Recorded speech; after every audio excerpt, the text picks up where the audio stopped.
ఓం నమ శివాయ. ఈరోజు మనము రుద్ర పశుపతి నాయనార్ గారి గురించి చెప్పుకుందాం. అసలు కావేరీ నది తీరం అంటేనే అత్యంత సారవంతమైందని వేరే చెప్పే పనే లేదు. అక్కడ భూములన్నింటినీ తన చల్లనైన జల దృష్టితో సస్యశ్యామలం చేసేవి. దాంతో అక్కడ జీవించే వారందరూ తిండికి బట్టకు ఏ లోటు లేకుండా ప్రశాంతంగా హాయిగా కాలం గడిపేవారు. ఇలాంటి అందమైన దేశంలో తిరుమలయూర్ అనే ఒక నగరం ఉంది. ఆ నగరంలో నివసిస్తున్న ఒక శుద్ధ క్షత్రియ బ్రాహ్మణ కుటుంబంలో జన్మించాడు రుద్ర పశుపతి నాయనారు.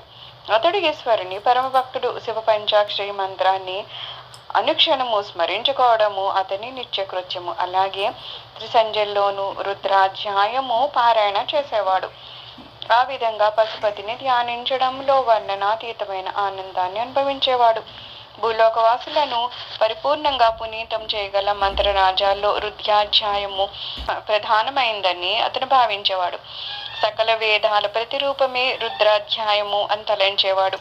అలాంటి రుద్రాధ్యాయాన్ని నిరంతరం పఠిస్తూ తన్ని తరింపచేసే దివ్య యోగము అదేనని భావించేవాడు. తనకి ముక్తిని కలిగించేందుకు అదే తన సాధనా మార్గంగా ఎంచుకున్నాడు. రుద్ర పశుపతి నాయనారు గాలి, నీరు, ఆకాశము, సకల ప్రకృతి అంతా శివరూపంగానే భావించేవాడు.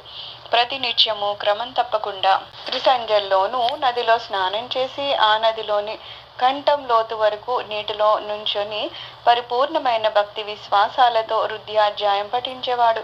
ఆ సమయంలో 4 ముఖాలతో వేదాలు వల్లించే నలువ అంటే బ్రహ్మను స్మరణకు తెచ్చేవాడు. అలాగే ఆ సమయంలో అతన్ని చూసిన వారెవరికైనా సరే గంగను తలపై దాల్చిన గంగాధనిలా అగుపించేవాడు. ఇంతెందుకు, రుద్రాధ్యాయం చదవడంలో అతని పారవశ్యాన్ని, నిరుపమాన భక్తి ప్రవర్తనను, విశ్వాసాన్ని తిలకించి సాక్షాత్తు పరమశివుడే పరమానందభరితుడయ్యాడు. ఇలాంటి తపోమయమైన జీవిత విధానం ఎవ్వరి వల్ల సాధ్యం కాదని అభవుడే అనుకున్నాడు.